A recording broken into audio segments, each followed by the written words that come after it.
Part A, निर्गमन का पुस्तक 8वें अध्याय का मनन। इस अध्याय में 32 वचन लिखे गए हैं। 3 प्रमुख महामारी मिस्र देश के ऊपर परमेश्वर ने डाला था। इन वचनों में हमें 3 महामारी दिखाई देती है। वास्तव में निर्गमन की पुस्तक में 10 महामारी को प्रभु ने भेजा, ऐसा हम देखते हैं। इनमें से 3 महामारियाँ मेंढक, कूटकिया और डांसो, या तीनों के द्वारा महामारी को परमेश्वर ने उस देश में भेजा था। मूसा ने परमेश्वर से कहा, फिरौन ने इस बात पर ध्यान नहीं दिया। परमेश्वर ने मेंढकों के द्वारा उसे देश के लोगों को परेशान किया। फिरौन का मन कठोर ही रहा। महामारी से छुटकारा वह चाहता था, लेकिन मन को नहीं फिराया। 16वें वचन से 20वें वचन तक जब हम देखेंगे तो परमेश्वर ने मूसा से कहा, हारून को आज्ञा दे, तू अपनी लाठी बढ़ाकर भूमि की धूल पर मार, जिससे वह मिस्र देश भर में कूटकिया बन जाए। तब मनुष्य और पशु दोनों पर कूटकिया हो गई, वरन सारे मिस्र देश में भूमि की धूल कूटकिया बन गई। सारा मिस्र देश परेशान हो गया।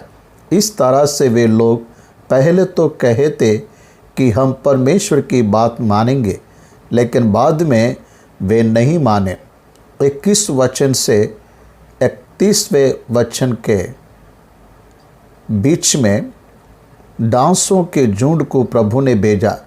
उनके सारे देशों में डांसों के द्वारा आक्रमण प्रभु ने करवाया। यहोवा परमेश्वर ने वही परमेश्वर है, वह एक ही परमेश्वर है, या मिस्र के लोग जाने। इसलिए इज़राइली लोग जहाँ निवास करते थे वहाँ गोशान को छोड़कर बाकी सब जगहों पर डांसों के झुंड को भेजा। वे जिस परमेश्वर की उपासना करते हैं, इज़राइल जिस परमेश्वर की उपासना करती है, उस परमेश्वर के कारण उस जगह पर डांसों नहीं गए। परमेश्वर ने ये काम इसलिए किया ताकि मिस्र देश के लोग जान सके कि यहोवा ही एक परमेश्वर है, यहोवा ही सारी सृष्टि का परमेश्वर है।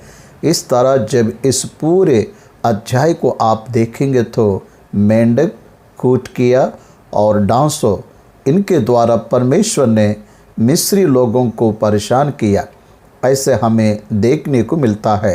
अब पहले वचन से देखेंगे। और तब यहोवा ने फिर मूसा से कहा, फिरौन के पास जाकर कहा, यहोवा तुझसे इस प्रकार कहता है कि मेरी प्रजा के लोगों को जाने दे, जिससे वे मेरी उपासना करें। और यदि उन्हें जाने ना देगा तो सुन, मैं मेंढक बेचकर तेरे सारे देश को हानि पहुंचाने वाला हूं, और नील नदी मेंढकों से भर जाएगी, और वे तेरी भवन में और तेरे बिछौनों पर और तेरे कर्मचारियों के घरों में और तेरी प्रजा पर, वरन तेरे तंदूरों और कटोतियों में भी चढ़ जाएंगे, और तुझ पर और तेरी प्रजा और तेरे कर्मचारियों सबों पर मेंढक चढ़ जाएंगे। यहोवा ने जब नील नदी को मारा था तब से 7 दिन हो चुके थे, ऐसे कहा गया है।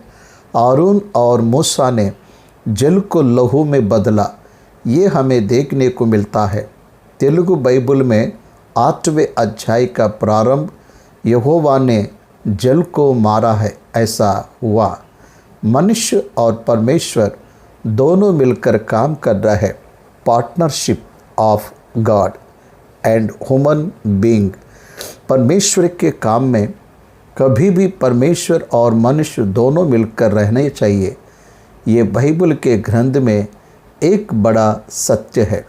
आरंभ से लेकर अंत तक के सभी कामों में, परमेश्वर के हर एक कामों में परमेश्वर ने मनुष्यों को सहभागी बनाया है। मूसा और हारून को परमेश्वर ने ही भेजा है। मूसा और हारून के द्वारा भौतिक रूप से परमेश्वर ने ही काम करवाया है, लेकिन वह काम को परमेश्वर ही कर रहा है। एक सच्चाई को हमें जानना है, परमेश्वर ने अधिकार मूसा और हारून के हाथ में नहीं दिया है। उसके अधिकार का वही उपयोग करते हुए वही उन्हें उसके प्रतिनिधि बनाकर बात करने के लिए ही just like a spokesperson, समाचार प्रचार करने वाले व्यक्ति के न्याय उन्हें रखा है, लेकिन उनको इंडिविजुअली व्यक्तिगत रीति से कोई भी पावर उन्हें परमेश्वर ने नहीं दिया। मूसा में सामर्थ्य नहीं है। मूसा जो लाठी का इस्तेमाल कर रहे हैं उसमें भी सामर्थ्य नहीं है। मूसा को भेजने वाले परमेश्वर में सामर्थ्य है, क्रिया करने वाले परमेश्वर में ही सामर्थ्य है, लेकिन क्रिया को करते समय जो व्यक्ति वहाँ पर खड़ा है उसमें सामर्थ्य नहीं है। इस तरह हर एक महामारी के पीछे परमेश्वर ही प्रमुख है। हर एक अद्भुत कार्य के पीछे परमेश्वर का ही हाथ है। मनुष्य परमेश्वर का प्रतिनिधि बन के वहाँ खड़ा है, ऐसा तब भी नहीं, अभी भी वैसे ही हो रहा है। सुसमाचार को हम खड़े होकर प्रचार कर रहे हैं, लेकिन उसे प्रचार करवाने वाला पवित्र आत्मा परमेश्वर ही है। जो सुसमाचार सुने हैं उनके अंदर कार्य करने वाला भी परमेश्वर ही है। अल्टीमेटली कार्य को सिद्ध करने वाला भी पवित्र आत्मा परमेश्वर ही है। परमेश्वर ने मानव को चुनकर उसे उसके प्रतिनिधि के रूप में नियुक्ति किया। Human partnership in divine action. परमेश्वर के अद्भुत कार्यों में मनुष्य का पात्र और उसकी सहभागिता को परमेश्वर ही अलाउ कर रहा है। क्यों जानते हो क्या? उस पर विश्वास करने वालों को उसके द्वारा चुने गए और उसके द्वारा बुलाए गए उसको जो महिमा देते हैं वह उनका आदर करता है। इसलिए वह इस तरह से कर रहा है। देखिए, यहोवा ने नील नदी को मारा और जल लहू में बदल गया। यहोवा ने ही उस देश के ऊपर मेंढकों को भेजना चाहा। वह सोच मूसा की नहीं है, वह सोच परमेश्वर की है। वह क्रिया मूसा का नहीं है, परमेश्वर का है। लेकिन मूसा के पक्ष में खड़े होकर परमेश्वर ने फिरौन से कहने के लिए कहा, बस इतना ही उनका किरदार है। मेरी उपासना करने के लिए मेरे लोगों को जाने दे। यदि याद रखिए, परमेश्वर के लोगों को परमेश्वर की उपासना करनी चाहिए।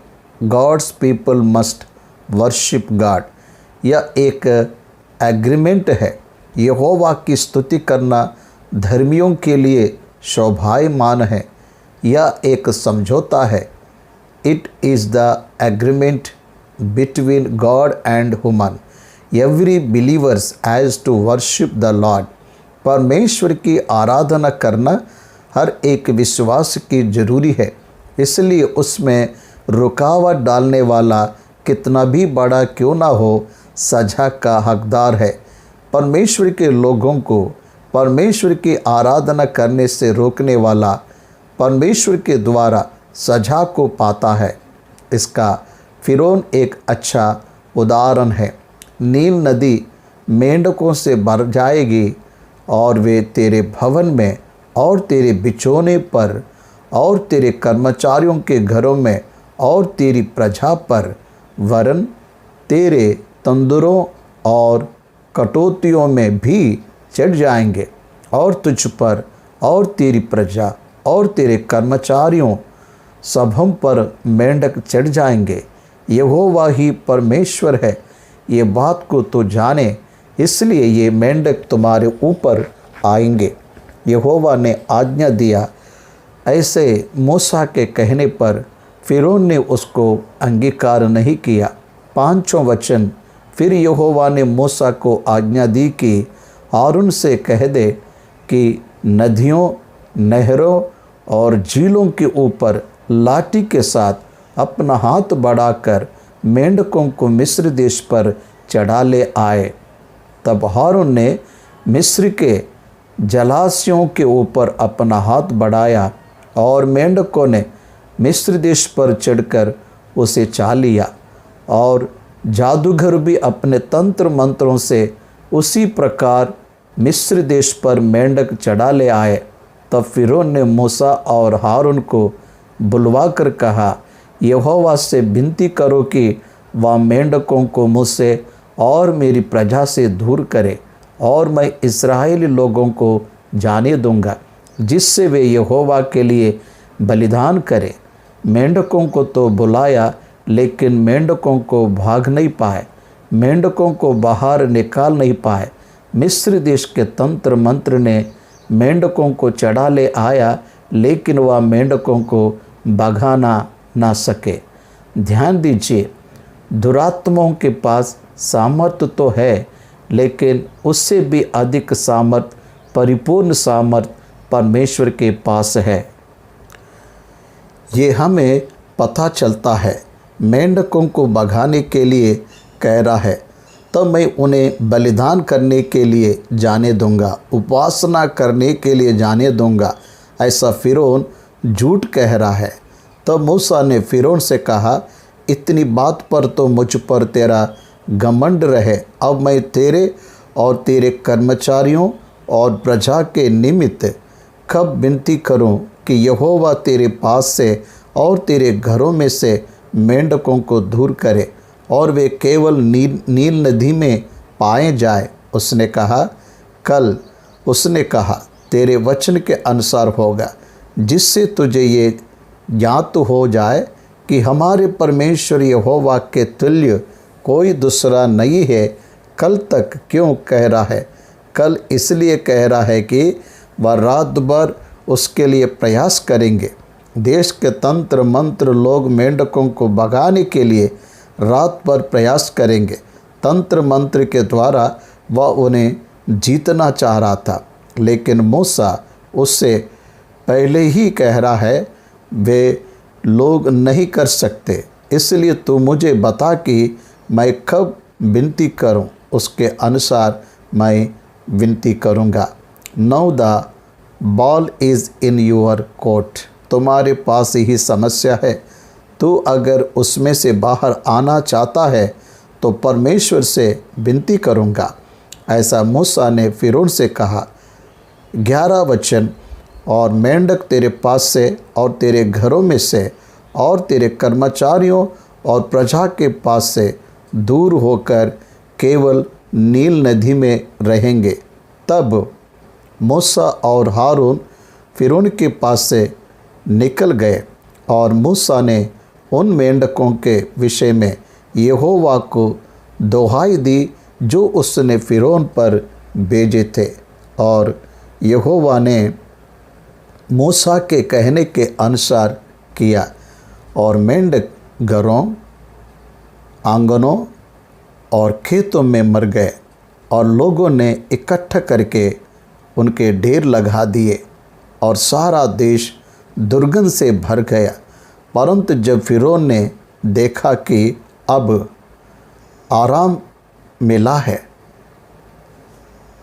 और लोगों ने इकट्ठा करके उनके ढेर लगा दिए और सारा देश दुर्गंध से भर गया, परंतु जब फ़िरौन ने देखा कि अब आराम मिला है, यहोवा के कहने के अनुसार उसने फिर अपने मन को कठोर किया और उनकी ना सुनी।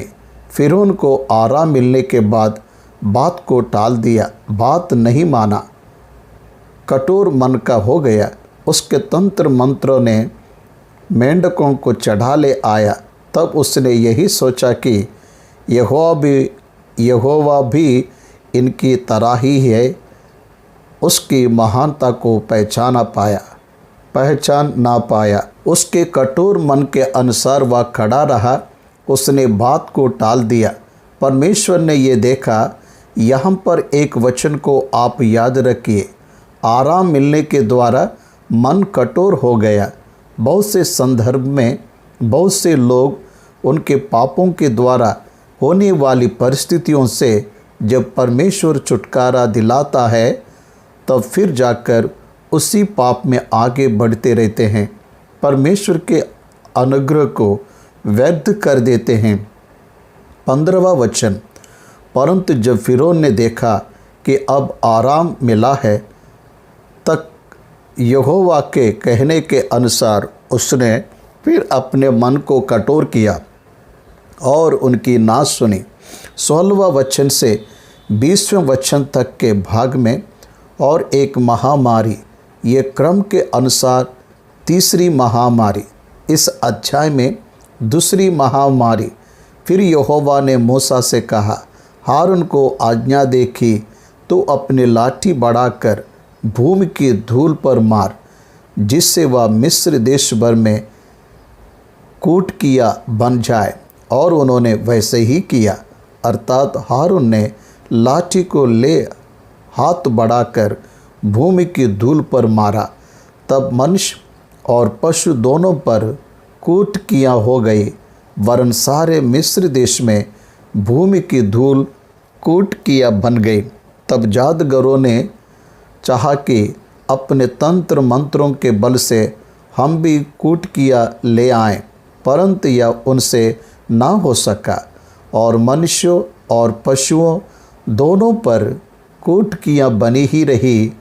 अंडरलाइन द वर्ड, हमसे नहीं हो पाया। देखिए, लहू और मेंढक दोनों को ले आ सके, लेकिन कूटकियों को नहीं ला पाए। एक अद्भुत हम कह सकते हैं, उनके द्वारा ये नहीं हो पाया। ये परमेश्वर के कारण ही, परमेश्वर के सामर्थ्य के कारण ही हुआ। इस बात को तंत्र मंत्रों ने अंगीकार कर लिया। तंत्र मंत्रों के द्वारा परमेश्वर फिरौन को गवाही देने को लगा रहा है। ये परमेश्वर का सामर्थ्य है, दुरात्मा के सामर्थ्य से बढ़कर सामर्थ्य है, इसलिए हमसे नहीं हो पाएगा। इस बार परमेश्वर ने उसे वार्निंग नहीं दिया, डायरेक्टली मूसा को करने के लिए कहा। ऐसा हमें यहाँ पर देखने को मिलता है। इस महामारी के बारे में ऐसा हमें देखने को मिलता है। फिरौन के विषय में परमेश्वर ने जो पहले से ही कहा था, उसका मन कठोर हो गया, उसने उनकी बात नहीं मानी। 16 वचन से 20वें वचन के बीच में जो कूट किया नामक महामारी थी, उसके कारण भी उसने बात नहीं मानी। फिर यहोवा ने मूसा से कहा, बिहान को तड़के उठकर फिरौन के सामने खड़ा होना, वह तो जल की ओर आएगा, और उससे कहना कि यहोवा तुझसे ये कहता है कि मेरी प्रजा के लोगों को जाने दे कि वे मेरी उपासना करें। यदि तू मेरी प्रजा को ना जाने देगा तो सुन, मैं तुझ पर और तेरे कर्मचारियों और तेरी प्रजा पर और तेरे घरों में झुंड के झुंड डांस भेजूंगा, और मिस्रियों के घर और उनके रहने की भूमि भी डांसों से भर जाएगी। ये सब भी मिस्र देश के देवताओं के सादृश्य है। कूट किया, डांसों और मेंढक, ये सब भी मिस्र के देवताओं का सिंबल है, इसलिए उनके द्वारा ही उनकी परीक्षा ले रहा है। उन्हें दुख देते हुए उन सबसे भी सर्वशक्तिशाली यहोवा है, ये साबित कर रहा है। देखिए, यदि तू मेरी प्रजा को ना जाने देगा तो सुन, मैं तुझ पर और तेरे कर्मचारियों और तेरी प्रजा पर और तेरे घरों में झुंड के झुंड डांस भेजूंगा, और मिस्रियों के घर के और उनके रहने की भूमि भी डांसों से भर जाएगी।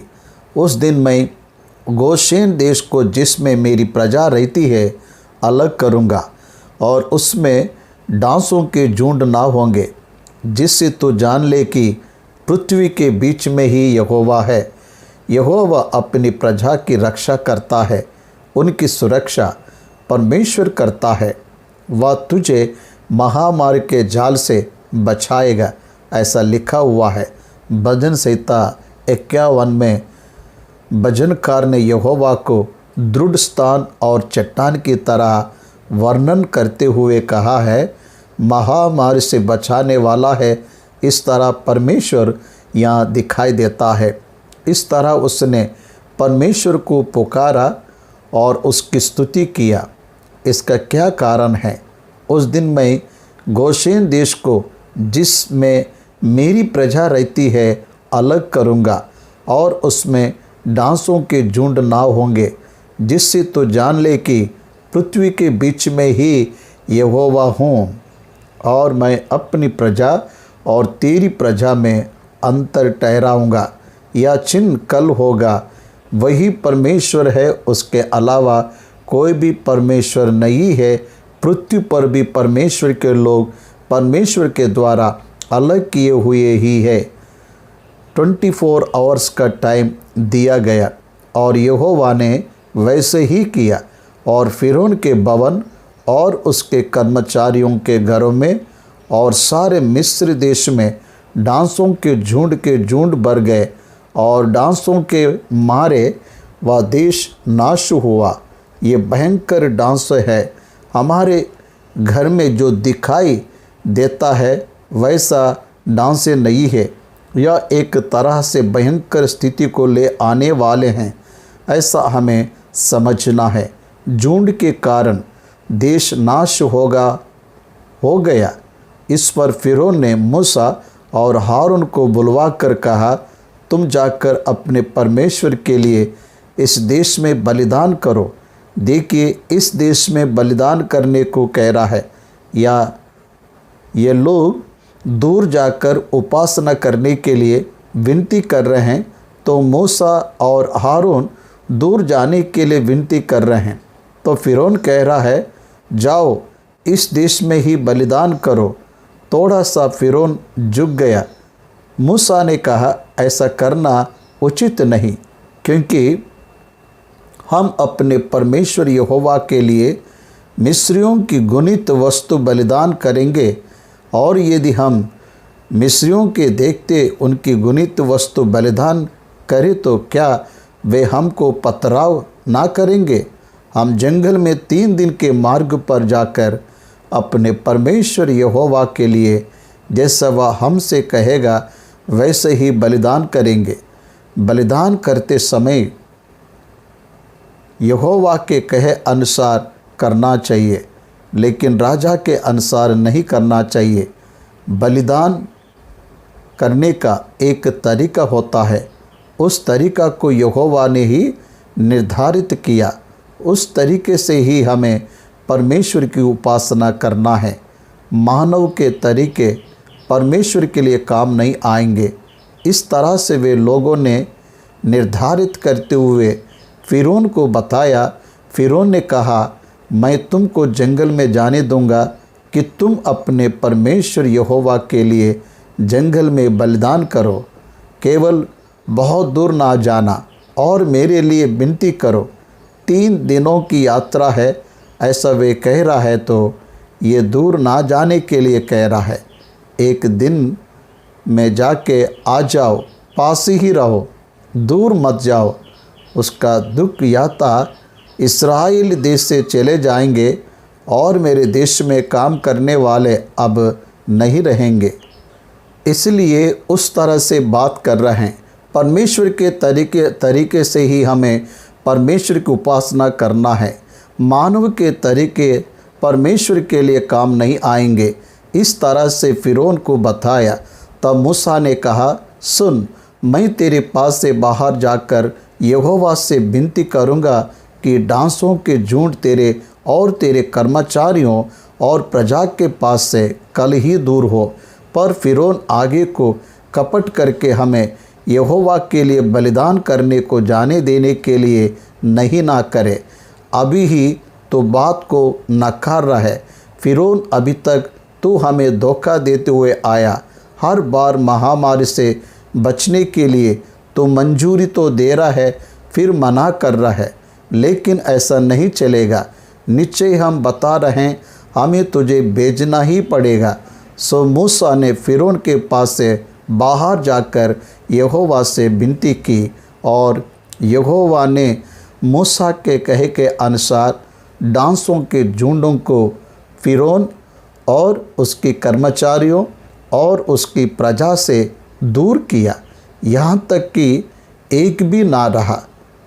तक फ़िरौन ने इस बार भी अपने मन को सुन्न किया और उन लोगों को जाने ना दिया। आराधना करने के लिए, उसके लोगों को जाने देने के लिए परमेश्वर ही कह रहा है, लेकिन उसके बात को अंगीकार ना करते हुए अपने मन को कठोर करके उसने उन्हें जाने नहीं दिया। अब तक 4 महामारी देश के ऊपर आए हैं। इन महामारियों के कारण पूरा देश सताया जा रहा है, लेकिन फ़िरौन अपने मन को कठोर बनाए रखा, इस्राएलियों को जाने नहीं दिया।